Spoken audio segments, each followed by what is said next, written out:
A Series of Unfortunate Events by Lemony Snicket, The Bad Beginning, Chapter 5, Part 1.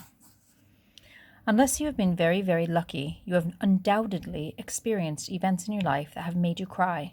So unless you have been very, very lucky, you know that a good, long session of weeping can often make you feel better, even if your circumstances have not changed one bit. So it was the Baudelaire orphans. Having cried all night, they rose the next morning feeling as if a weight were off their shoulders. The three children knew, of course, that they were still in a terrible situation, but they thought they might do something to make it better.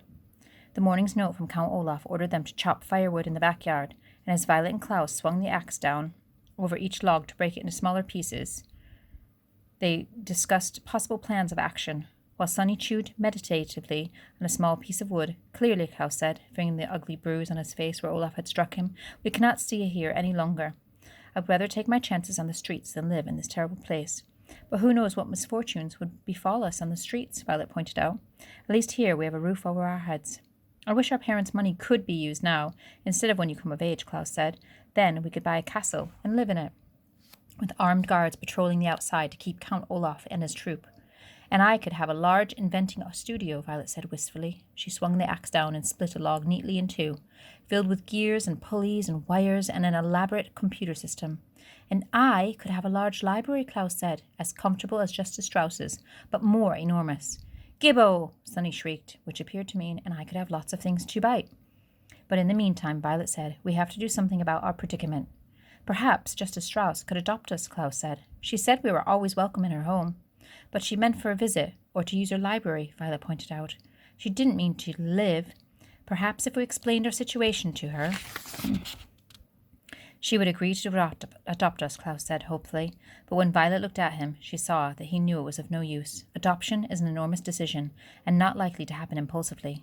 "I'm sure you, in your life, have occasionally wished to be raised by different people than the ones who are raising you, but knew in your heart that the chances of this were very slim." "I think we should go see Mr. Poe," Violet said. "He told us when he dropped us here that we could contact him at the bank if we had any questions." "We don't really have a question," Klaus said. "We have a complaint." He was thinking of Mr. Poe walking toward them at Briny Beach with his terrible message. Even though the fire was of course not Mr. Poe's fault, Klaus was a little reluctant to see Mr. Poe because he was afraid of getting more bad news. "I can't think of anyone else to contact," Violet said. "Mr. Poe is in charge of our affairs, and I'm sure if he knew how horrid Count Olaf is, he would take us right out of here." Klaus pictured Mr. Poe arriving in his car and putting the Baudelaire orphans inside to go somewhere else, and felt a stirring of hope. Anywhere would be better than here. "Okay," he said, "let's get this firewood all chopped and we'll go to the bank." Invigorated by their plan, the Baudelaire orphans swung their axes at an amazing speed, and soon enough they were done chopping firewood and ready to go to the bank. They remembered Count Olaf saying he had a map of the city, and they looked thoroughly for it. They couldn't find any trace of a map, and decided it must be in the tower, where they were forbidden to go. So without directions of any sort, the Baudelaire children set off for the city's banking district in hopes of finding Mr. Poe.